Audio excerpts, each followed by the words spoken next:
Do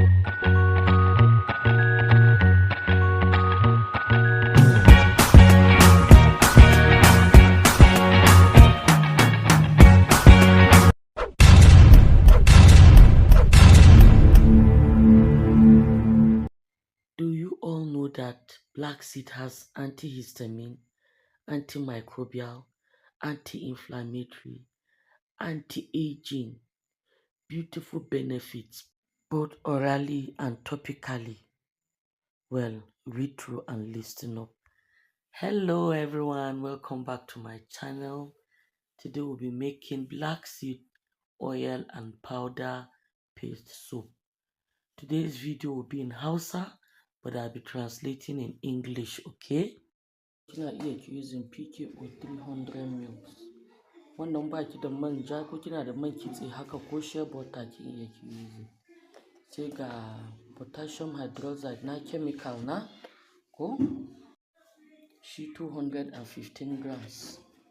Gashi nan kin ga yanda yake. Kin gan shi yanda yake. Sai ga ruwa na 503 grams. Sai ga carrot, ga turmeric, ga tulare ko. Sai akwai su kayayyaki kuma da za mu ƙara a ciki. Glycerin ɗina ke a nan zan juya a cikin tukunya ta.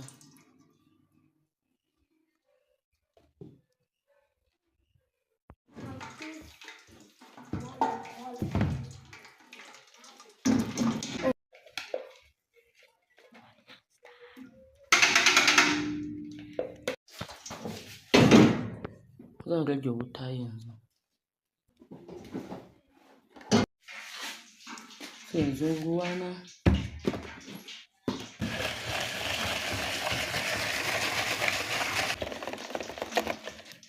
ya narke duka yanzu. Hold it.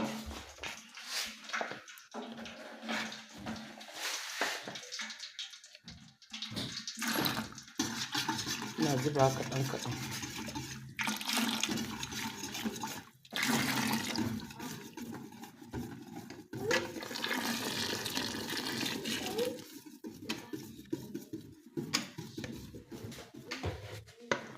Wannan kumfan da yake kake ji tsoro za ki ta motsa shi har sai ya sauka. Abin da ya sa ya kumfa haka saboda mai ɗin yayi zafi sosai. Yasa kuma kin ga shi yasa na cire shi daga wuta. Kin gane?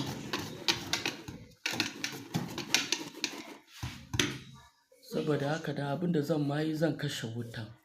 Amma kika sa wutan kaɗan sai ɗan man ke ɗan dumi sai ki haɗa su. Kika haɗa su sai ki haɗa shi wannan baki shi haka nan shi ma.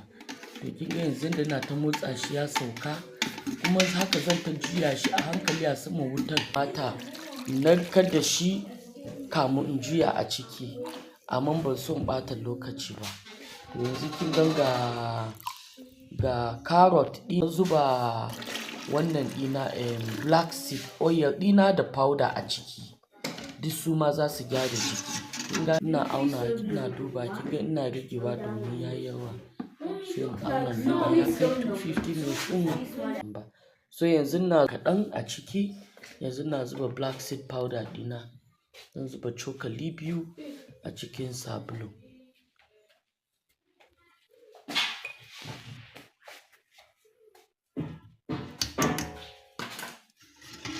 Buɗe kiga cikin. Kin gan cikin shi? Kin gan shi? Wannan zan sayar da shi so barin so in taɓa ba. Bari in je taɓa wanda na sa kaɗan a cikin roba wanda ni zan amfani da shi. Amma sabulun kuma na kumfa sosai. Ga sabulun yanda yake. Saboda